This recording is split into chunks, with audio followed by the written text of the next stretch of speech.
Hello and welcome to a short tutorial. For this assignment to develop a heart-themed pattern in Photoshop, we're going to start off by actually creating a single element. So I have given you samples of a printout sample, and it also is available from the description box as a PDF if you want to download that as well, of different types of heart personalities. I will open that up now just so you can take a look at it really quickly. And heart personalities.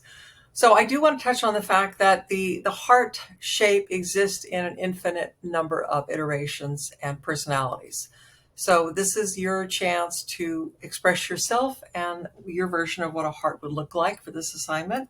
We're going to close this off. This is the assignment file, and what we're doing here is step 1, which is creating the heart element.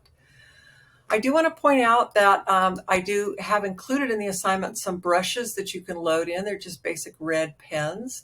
They're in the assignment folder, and to get them into your Photoshop, you simply go to the hamburger menu in the brushes window. And please note, I only have opened up layers and brushes, and here's the tools. I don't have a default workspace.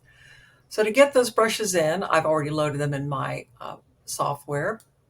You're just going to go down here to import brushes, and it's in the assignment file. It's called setofredpens.abr.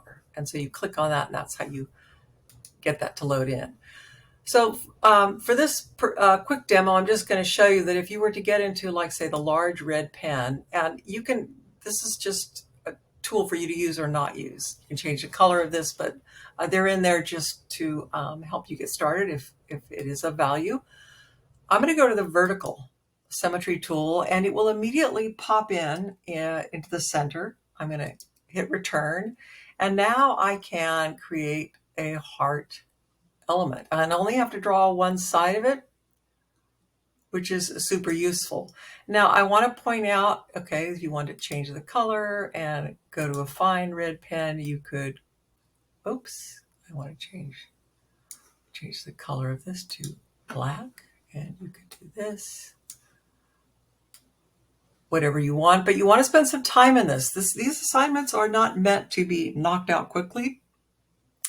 I expect students to be thoughtful and to develop work. It's not a one and done kind of thing. So at any rate, this is how you can use the symmetry tool. You can always at some point turn symmetry off to do something and not have it be symmetrical and follow up on the other side. Like if you wanted to have the hand over on this side doing something else. But anyhow, I do want to introduce the symmetry tool as a possible aid when you're developing a heart.